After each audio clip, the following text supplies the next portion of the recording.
Welcome back to the channel. We are headed to the Kwik Charge station at the Kwik Trip in Pewaukee, right off of I-94. So we're heading east from Madison, and we're going to get off at exit 293, which is the one, depending on your navigation, it might tell you to get off at the other exit, the previous exit, and go down Gulf Road because of traffic or whatever. But we're getting off right here at the exit that's right at the Kwik Trip, which is number 293. So if you're coming from the east west towards Madison, do not take 293C. I've made that mistake, and it's a pain in the butt to re-navigate and go back. So crossing over I-94, and we're going to take that left here onto Gulf Road, and you can see the Kwik Charge station there in the back. Nice 4-stall SK Signet P400s, and yeah, it's a good spot out by itself in the back, but still easy to get to the front to get your glazers, etc. Let's get charging. Okay, well, welcome back. Just finished the Pewaukee open house, and for the first time I'm going to plug in here and charge at this Kwik Charge because, as I've mentioned a couple of times, I have never plugged in here despite the fact of being here 3 or 4 times. So I like how on the app it pulls it up when it's close. We're 23 feet away, which may be over guesstimating a little bit, but yeah, we're gonna plug in here on number 2. Tesla over there charging on the other side. It was a great event. Thank you for the people that watch this channel, and that's how they knew about the event. I hope to be able to help organize some more. It's great to communicate with you know, different EV drivers who are kind of at different levels.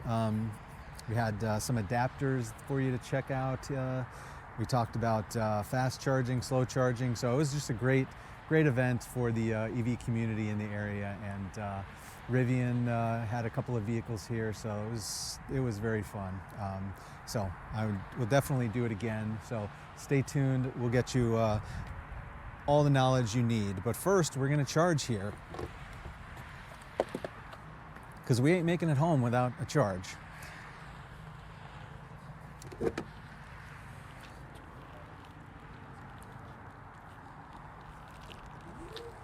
So I would say this is the least ideal spot to have to charge here because of the location of the port, and but especially at this temperature, we are good for getting the cable to come across. I think I tried to do this in Pleasant Prairie back in December when I was there, and at that point the cable is just not, the temperatures were too cold. So we're on CCS 1, on charger 2, swipe to connect. So here we got 52 cents, so that's their middle price point.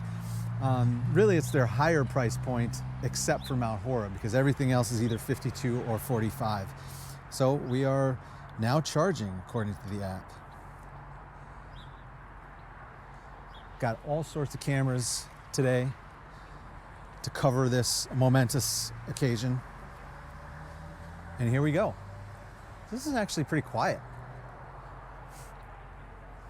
Some of the other locations, Mount Horeb specifically, maybe it's just because I've been there 100 times, are loud.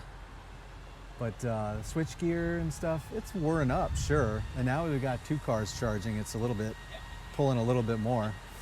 But right out of the gate, 31%, and jumping up over 400 amps and probably close to 500 if we can get there.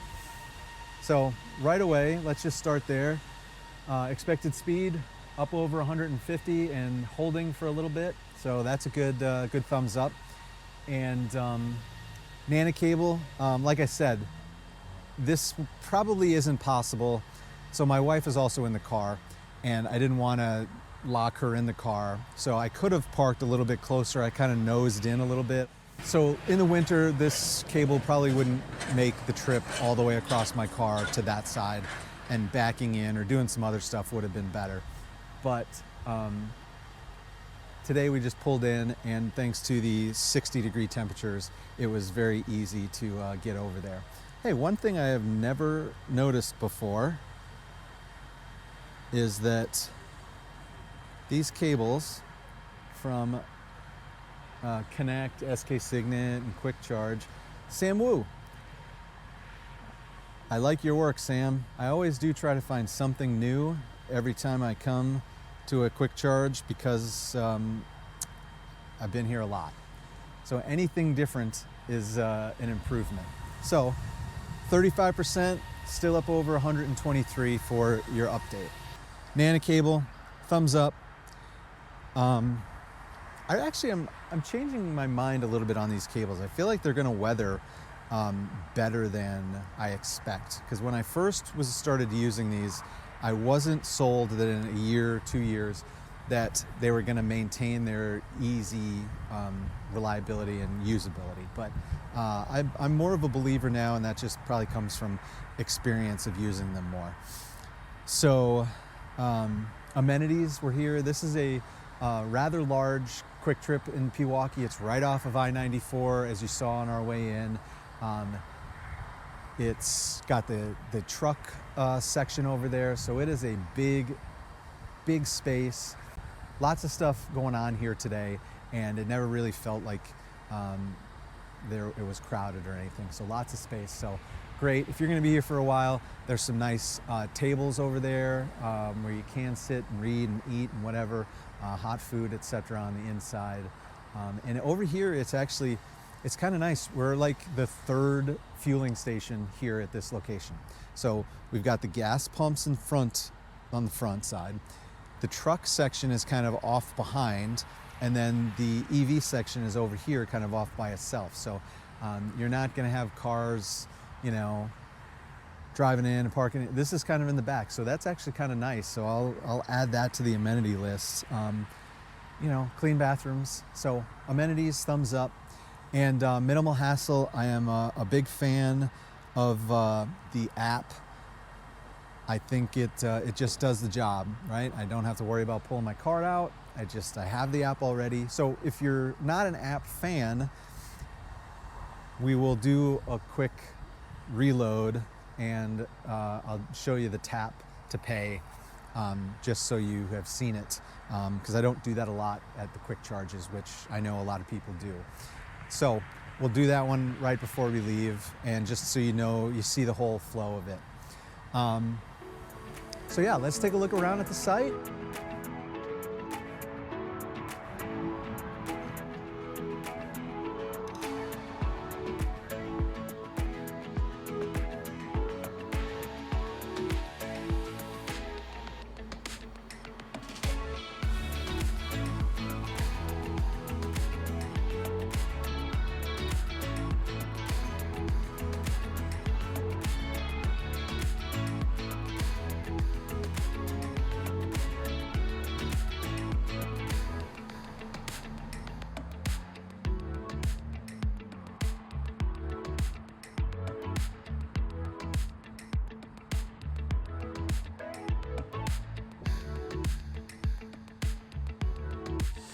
So this thing is charging 2 cars at once, and it's loud when I'm 5 feet away, but a few feet ago I couldn't even hear it. So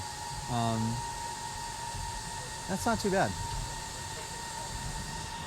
And there's a lot of sounds going on. You got the highways, you know, on the other side there. We've got cars coming down Gulf Road. So it is not that loud. And like I said, it's kind of nice that all the 3 fueling things where everybody is going are in different spots. So cars that are fueling with gas don't have to deal with the diesel big rigs over there. They don't have to deal with the EVs, and the EVs don't have to deal with either of those when you're coming here and plugging in. So kind of reminds me of Ashland, where that one was kind of separate, and it also had the great view of the lake, but separate, where you're kind of out on your own, and that's okay, because if you're stopping, it's not like you can't go in and get stuff. It's just, you know, it's kind of off by itself, off on its own, and there's something to be said for that, I think. So we got up to 75%, overshot the goal a little bit, but that's fine.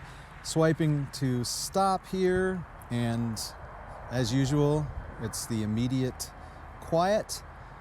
And so we are done. All right, so now we're back at it. We are going to plug in again and do a quick credit card test. So there's your countdown that you want to beat. All right, so if you don't do anything before that, you'll have to unplug again. Credit card. Payment in process or progress. Transaction canceled. All right, well, let's try it again. There we go. I think that sounded better.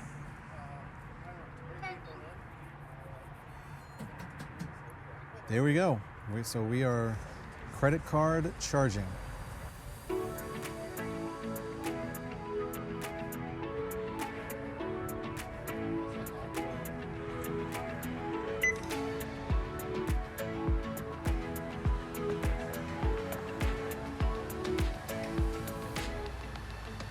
So there we have it. Credit card is as easy as the app. And yeah, so the clock is really the thing you want to make sure you know about. And if that ticks to 0, then that's when you need to unplug your car and plug it back in. One of the better things about this day today where we're here for the open house is some swag. We'll see you at the next charge.